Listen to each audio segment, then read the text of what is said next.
Buenos días, buenas tardes, buenas noches, dependiendo del horario en que estén ustedes viendo este video. Señores agricultores, este video lo hemos llamado Sembrar o no sembrar.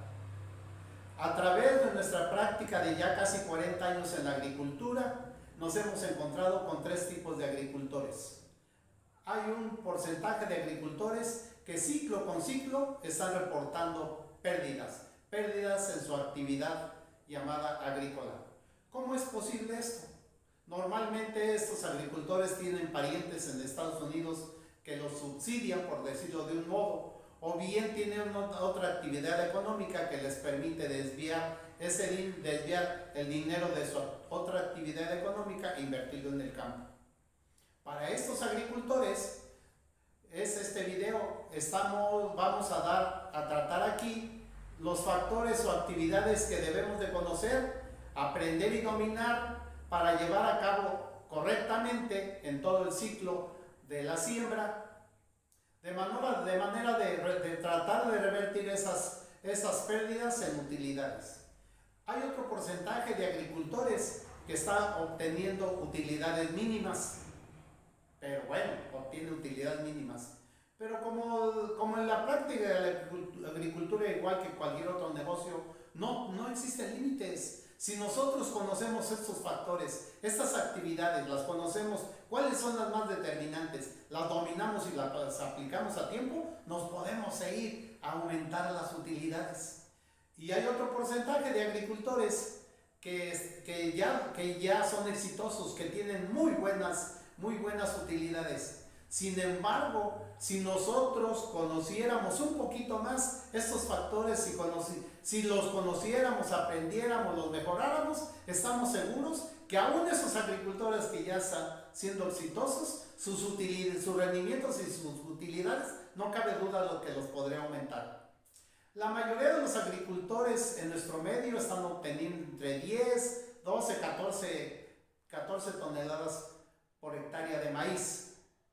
Pero también hay agricultores que están obteniendo 18, 19 y hasta 20 toneladas. Todo esto se puede manejar. Hay ocasiones en que me traslado a algunas otras zonas menos favorecidas por la naturaleza y me dicen, oye, ¿es verdad que en esa región se obtienen 10? Le digo, no, 10, 12, 14. Pero ¿cómo le hacen? Indudablemente que es conociendo más los factores que participan en la producción, dominándolos, aprendiendo, mejorándolos, y seguramente sin remedio vamos a caer en un éxito de nuestra actividad. Vamos a empezar a conocer eso. En cualquier actividad que llevemos a cabo, para poder mejorar tenemos que aprender. En las empresas industriales, ellos día con día están innovando en tecnología y están mejorando sus procesos. Están viendo qué factores hay que cuidar y los cuidan y los desarrollan bien. Y nos entregan productos verdaderamente bien hechos y a bajo precio. Tenemos nosotros acceso a comprar buenos productos a bajo precio y también alto, porque su tecnología se ha ido desarrollando. Igual en la agricultura, la tecnología, la ciencia no se ha detenido.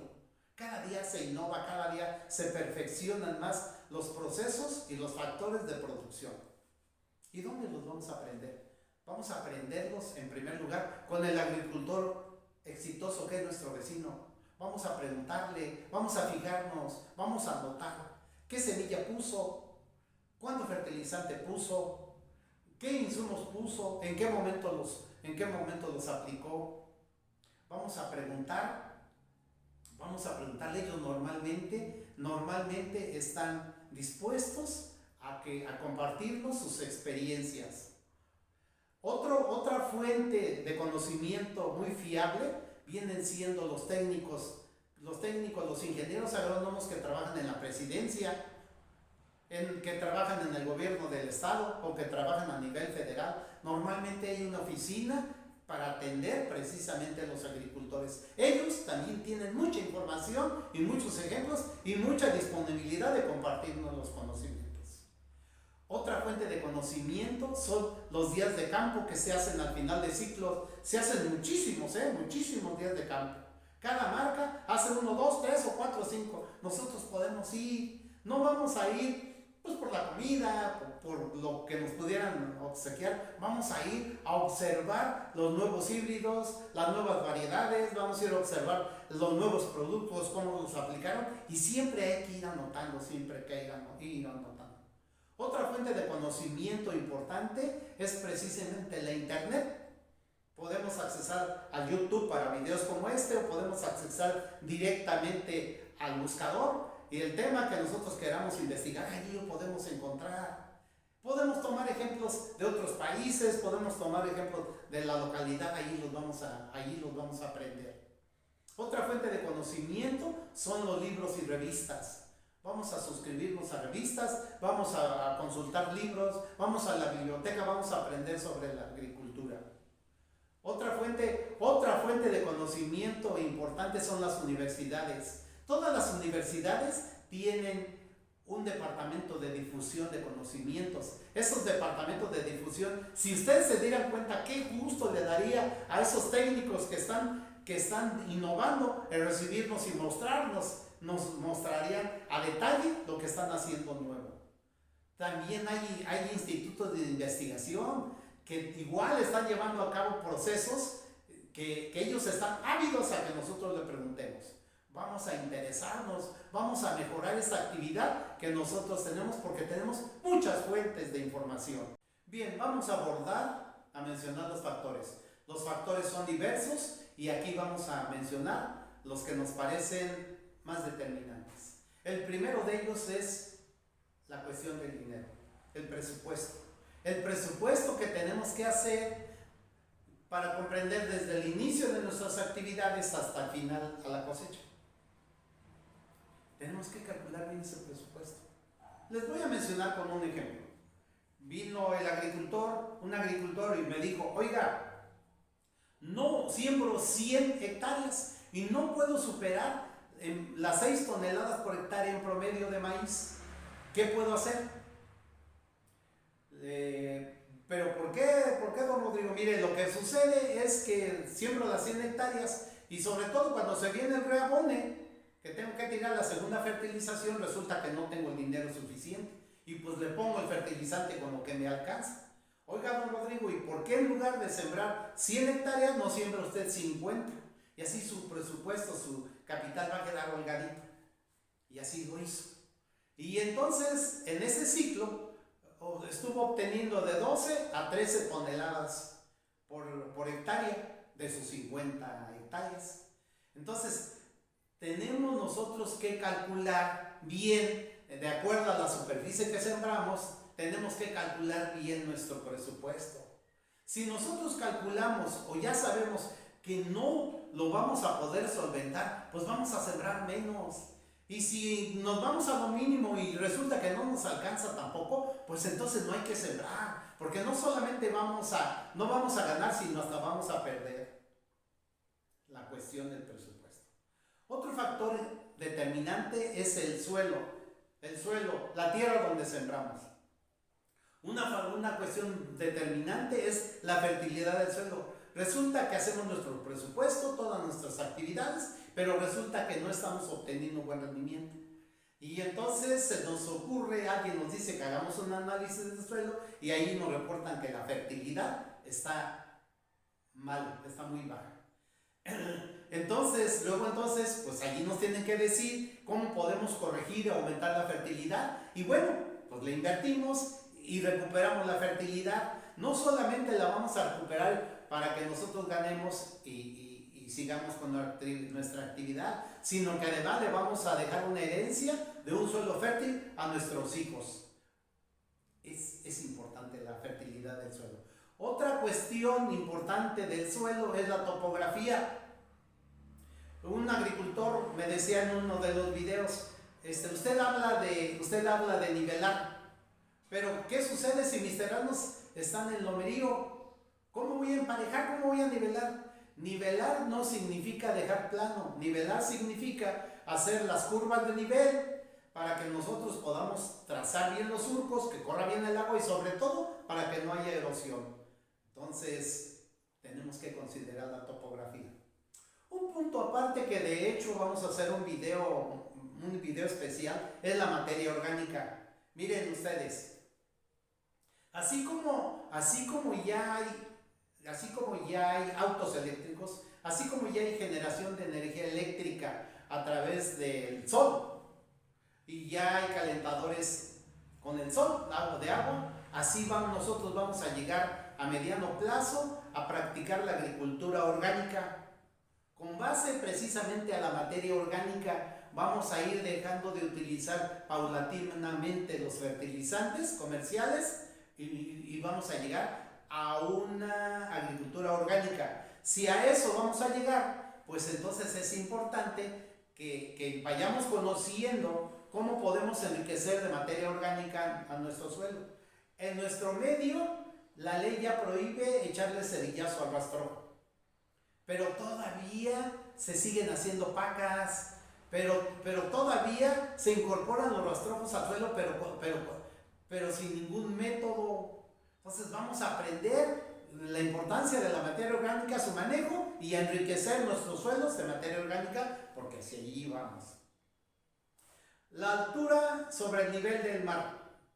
O sea, ¿qué altura está nuestro suelo dependiendo del nivel del mar? Con un ejemplo, un agricultor va a una zona, conoce un híbrido, ve un híbrido que es muy rendidor, compra unas bolsas de ese híbrido, viene y lo siembra y no funciona. ¿Por qué? Porque es probable que allí donde vio el híbrido establecido estaban a 800 metros sobre el nivel del mar y sus terrenos están a 2000 metros sobre el nivel del mar. Vamos a cuidar mucho eso para que no tengamos fracasos, para que no tengamos pérdidas. Esto se subsana fácilmente, les vuelvo a decir, la mayoría de las empresas semilleras organizan demostraciones y días de campo. Muchos. Todas las empresas lo hacen y lo hacen 3 o 4. Vamos a todas, vamos a informarnos si hay que asistir, aunque no nos inviten, vamos a asistir, vámonos con una libreta, pero vámonos no tanto porque nos den un almuerzo o porque nos den un regalo, sino vamos para ver los híbridos, para ver las opciones que podemos tener allí, no necesariamente vamos a comprar el más caro, probablemente encontremos un buen híbrido, veamos un buen híbrido y no es caro y sí es rendidor. Así es que con eso subsanamos y nos quitamos el peligro de estar sembrando híbridos que no sean de acuerdo a la altura sobre el nivel del mar. La fecha de siembra. Miren, si tenemos nosotros un terreno, un predio y tenemos agua suficiente, podemos ir al Instituto de Investigación más cercano, podemos ir a la oficina de gobierno, a la oficina agropecuaria de gobierno, y podemos preguntar cuáles son las fechas más óptimas para poder sembrar. Y lo hacemos. Va a ser un poquito difícil en los distritos de riego porque pues, nos van a dar el agua cuando nos toque. O bien si estamos en un pozo, nos van a dar el agua cuando, de acuerdo al sorteo. O bien si sembramos de temporal. Pero si tenemos la oportunidad, pues vamos a hacer esa observancia. Ahora, tenemos que cuidar esas fechas que sean las más óptimas, las fechas de siembra óptimas. La semilla, el Servicio Nacional de Inspección y Certificación de Semillas, que es un organismo del gobierno, tiene una clasificación oficial de varias semillas. Nosotros normalmente lo que sembramos son híbridos, algunas variedades, muy pocas, y maíz criollo.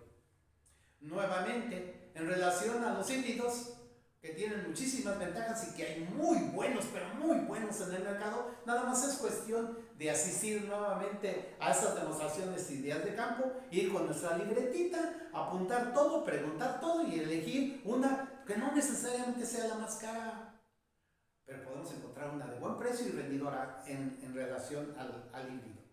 En relación a los maíces criollos. Los maíces criollos no hay que hacerles mucho, no hay que despreciarlos mucho porque tienen su mercado. Tienen su mercado los maíces criollos. Maíces criollos tienen un mercado local muy bueno, en el caso del maíz pozolero, en el caso del maíz de color, porque con el maíz de color se hacen tortillas de color y bien también los elotes son deliciosos y alcanzan buen precio, alcanzan buen precio. Por eso no hay que desdeñar el uso de los maíces criollos. Aunque se siembra poco, pero se siembran y tienen su mercado. El fertilizante, la fertilización. Si hacemos un análisis de suelo, nosotros nos vamos a dar cuenta efectivamente qué elementos ya tiene nuestro suelo. A lo mejor estamos abonando y utilizando algunos fertilizantes que nuestro suelo ya los tiene.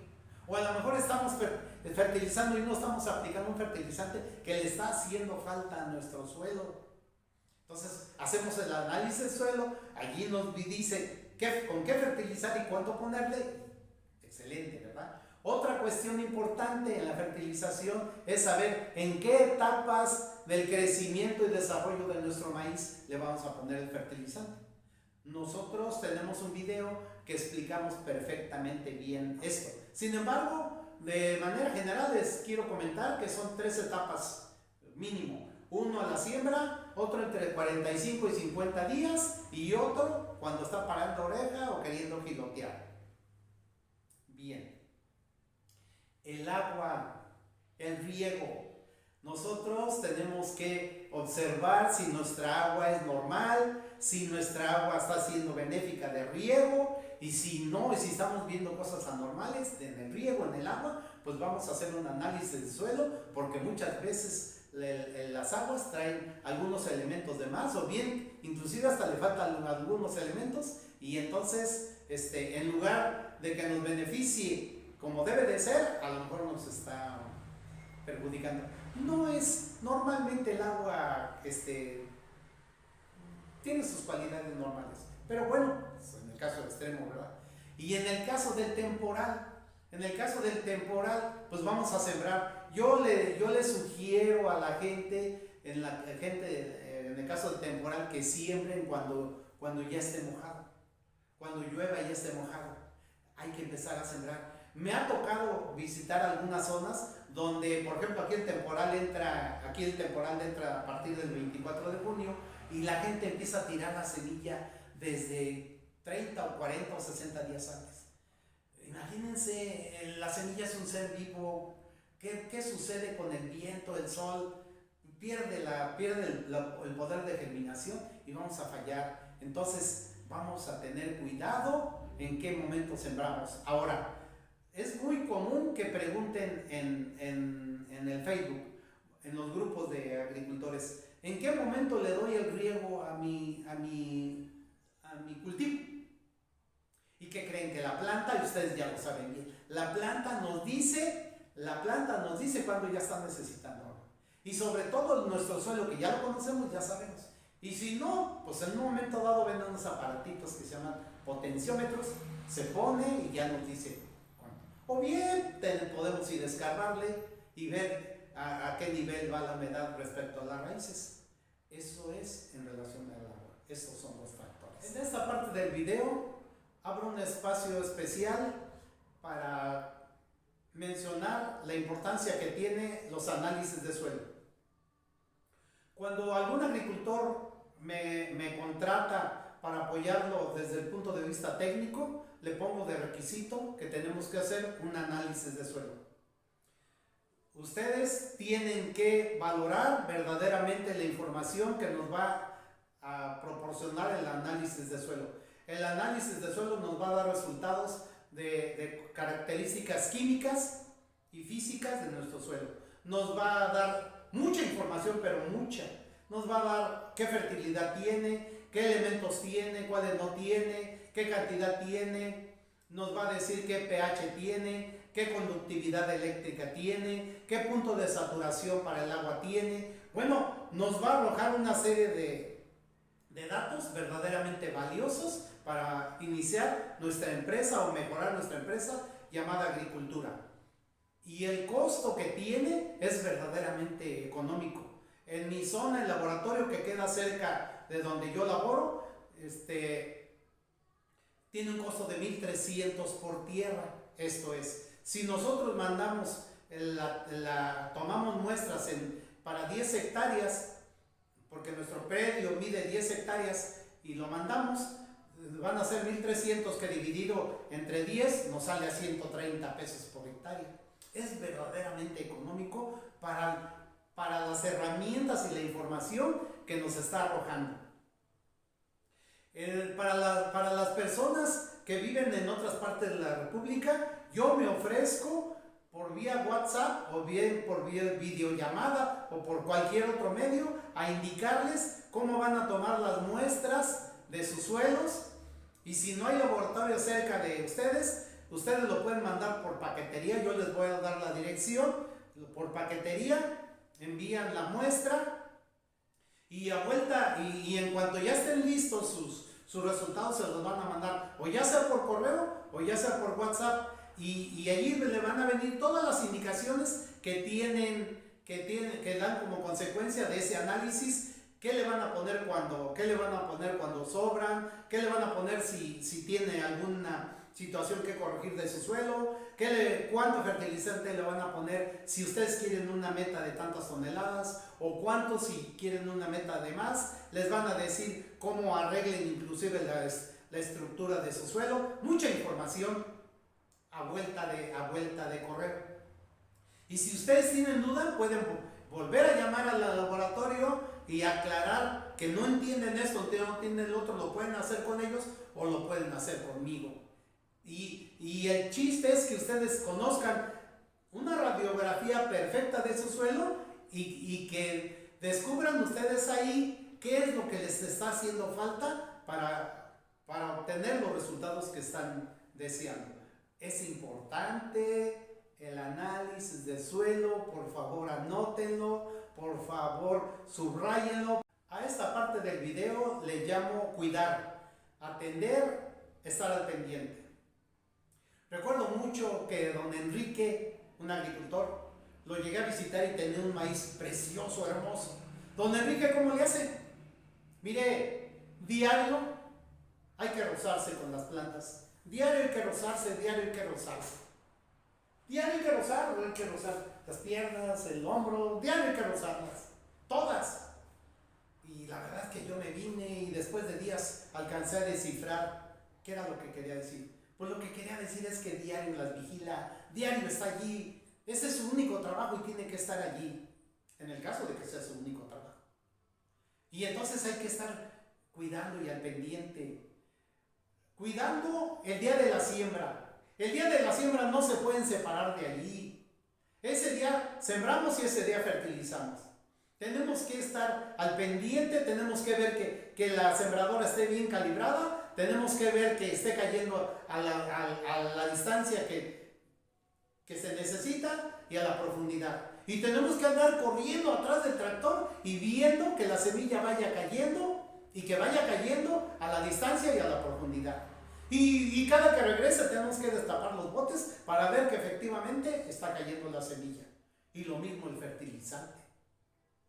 Miren, les platico, eran mis clientes, eran un par de señores adultos, tenían tierra de 4 hectáreas.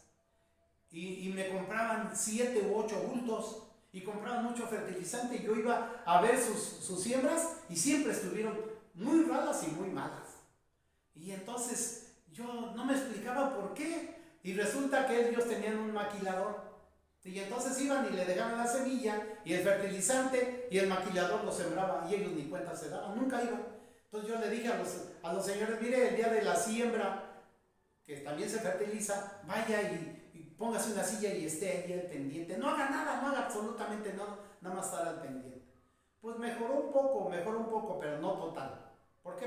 Porque no ponían mucha atención. Mejor dejaron de sembrar. Les sugerí que dejaran de sembrar. Y entonces hay que estar al pendiente. Miren, yo veo en las redes sociales, en los grupos de agricultores, que preguntan y dicen, ¿cuándo tengo que regar? Pues resulta que la planta nos dice cuándo tienen que regar, porque luego se le nota. Y si no, pues vamos y escarbamos y vamos a darnos cuenta hasta dónde va la humedad, e inmediatamente, si es posible, regar. Pero eso solamente lo vamos a ver si estamos al pendiente. En el caso de las plagas y la maleza, miren, la regla de oro en la cuestión de las plagas y las malezas, o de todo, yo creo, es a tiempo y bien hecho. En el caso de las plagas, si nosotros estamos viendo frecuentemente y vemos que empieza a haber plagas, y si lo hacemos a tiempo y bien hecho, nos vamos a ahorrar muchísimo dinero. Nos vamos a ahorrar el dinero del producto, de la aplicación, y además no vamos a dejar que nuestras plantas se deterioren. Mire, la mayoría de los agricultores me llaman cuando ya el daño está hecho, ya casi es irreversible, cuando ya perdimos el 20, 30, 40% de producción, precisamente por las plagas. Y nos cuesta muchísimo trabajo matar a los insectos cuando ya están en edad ya muy avanzada y muy adultos. Entonces la regla de oro es a tiempo y bien hecho. Es el mismo caso de las malezas. Si nosotros vamos y las malezas apenas van saliendo, nosotros vamos y aplicamos poco producto y buen control. Las malezas tiene que ver también la cantidad de plantas que se establezcan. Si nosotros tenemos suficiente planta, sé seguro que vamos a controlar las malezas inicialmente, y después, gracias a que está bien sembrar, esas malezas se van a sombrear y ya no van a salir. La regla de oro: a tiempo y bien. En el caso de las enfermedades, leo también en los grupos de Facebook, dicen, oiga, ¿y qué le pongo a esta enfermedad? Miren, es antieconómico tratar de controlar una enfermedad en el caso del maíz. ¿Por qué? Porque ya está bien arraigada, cuando aparece ya está bien arraigada. Y es bien difícil porque normalmente las plantas ya están grandes, o lo tenemos que aplicar con una lanza grande, o lo tenemos que aplicar con un dron, pero es bien difícil controlar. Tomemos la lección de esos híbridos o esas variedades que sembremos y que se enfermen, y ya no volverlas a sembrar, sino que tienen que tener resistencia a esas enfermedades. Entonces tenemos que cuidémosle. Muy bien, después de haber conocido los principales factores o trabajos que hay que realizar, llegamos al final, a la cosecha. En la cosecha, las observaciones o sugerencias que podemos hacer es que cuidemos bien el porcentaje de humedad con el cual nos los van a recibir, de manera tal de que cuando entreguemos no se preste a que hagan ajustes o bien a la baja o bien si va muy bajo, que ellos calculen el porcentaje, que lo ajusten, porque bueno, seguramente se va a hacer un ajuste, pero se presta a que se haga a favor de ustedes, ya saben quién. El otro aspecto de la cosecha es decirle al maquinista que calibre perfectamente bien la cosechadora, que lo calibre de acuerdo a la altura donde se presentan nuestras mazorcas, y que lo calibre de acuerdo a la cantidad de aire, de manera tal de que no vaya tirando mucho maíz. Me ha tocado ver que hay máquinas que van tirando entre 200, 300, 500 kilos por hectárea o más. Entonces, bueno, pues así de que lo calibre. Otro aspecto que hay que cuidar es que al maquinista, si no vamos a hacer pacas, que le ponga el papalote de manera tal que disperse bien el rastrojo, para cuando nosotros queramos incorporar el rastrojo, pues se haga más fácil. Resulta que, por ejemplo, en el caso de México, no somos autosuficientes en maíz y tenemos que importarlo de otros países. Pero resulta que el maíz que se nos vende es de menos calidad que el que nosotros producimos. Nuestro maíz, en verdad, que tiene muchísima calidad. Entonces, en la medida de lo posible, yo le digo a algunos agricultores que el total de su cosecha, que vendan parte para subsanar gastos, para subsanar algunas deudas, y que el resto lo guarde. Resulta que cuando está el mero periodo de cosecha en la región, el precio baja.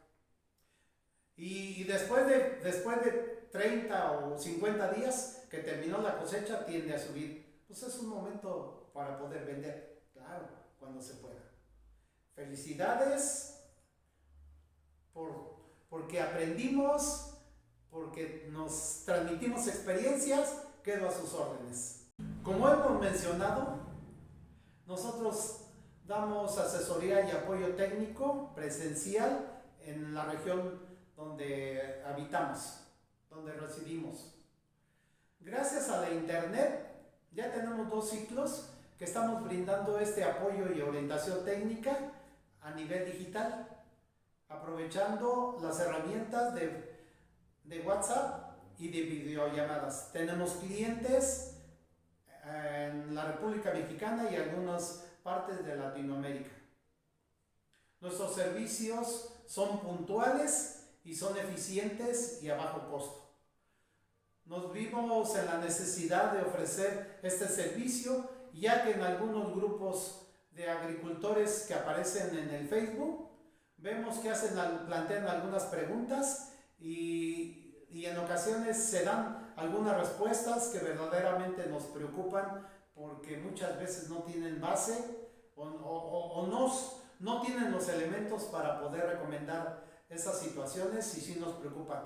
Fue de ahí que nos surgió la idea de comprometernos, de brindar este servicio, y está resultando bien. Estamos a sus órdenes.